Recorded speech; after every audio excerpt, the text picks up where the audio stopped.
Hello everyone. Today I wanted to make some brief comments on a 2002 film called Ripley's Game. It's currently playing on the Criterion Channel as part of their Ennio Morricone curated section. It's a film based on a novel by Patricia Highsmith, the famous Ripley character that's been played I think in 5 different movies, 5 different adaptations of movies taken from her Ripley novels. It stars John Malkovich as Ripley. He is the absolute perfect Ripley. There's nobody else. He was born to play Ripley. He exudes that kind of amorality, he's able. His acting talents are well suited for that. Ripley is a sociopath that is a really pretty nice guy. Otherwise, he has no conscience. In this stage of his life, Ripley is dealing in art, probably stolen art, and selling it for exorbitant profits on the black market.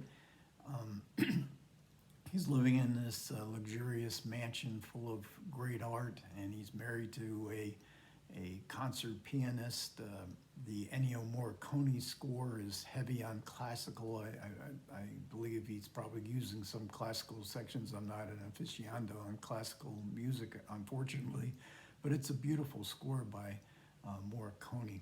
The premise of the movie is really interesting in that it presents a young man who is, as we learned early on in the movie, is dying of leukemia. He has a young wife, a young son.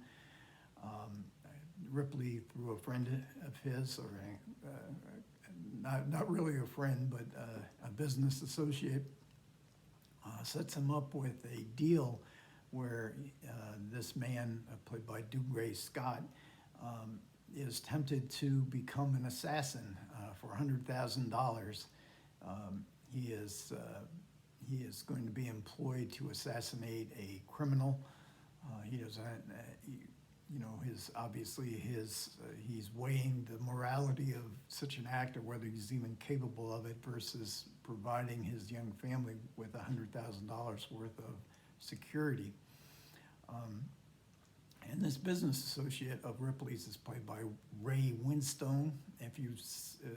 This is 2 years after Sexy Beast. If you've seen Sexy Beast, you can pretty much know what to expect out of Winstone here. He's very good, as you might expect. And it's directed by Liliana Cavani, and she didn't make a whole lot of significant films, but she did make one that probably is most famous, that she's most famous for, called The Night Porter, and that was with Dirk Bogarde, and that had a kind of perverse morality to it, as well as Ripley's Game, for sure. Patricia Highsmith keeps you on the fence a lot of times on the morality and the appeal of Ripley, the appeal of the character of Ripley. He doesn't view himself as an assassin, but the people that he kills, he has no remorse over these people that he's killing, and all of them appear to be criminals, at least in this version of Ripley, which is, like I say, an older version of Ripley. And this was also made, the same story was made by Wim Wenders in the 70s, was called The American Friend, which was really, I think it's fair to say, was sort of an art house kind of movie that was typical in the 1970s. Wim Wenders, it's as much a Wim Wenders film as it is an adaptation of Ripley's Game, which is Patricia Highsmith's title, The American Friend. Wenders uses Dennis Hopper, which I always thought was a really peculiar choice for Ripley. Bruno Ganz played the part that Dougray Scott plays, and I couldn't help but notice a remarkable resemblance between Ganz and Dougray Scott. So there's this version, Ripley's Game, is much more of a genre piece than it is an art film. and it has some remarkable scenes in it. There's a couple scenes in bathrooms, but especially one, a cramped bathroom on a train. Of course, Patricia Highsmith was famous for one of her other novels, Strangers on a Train, that was adopted by Alfred Hitchcock.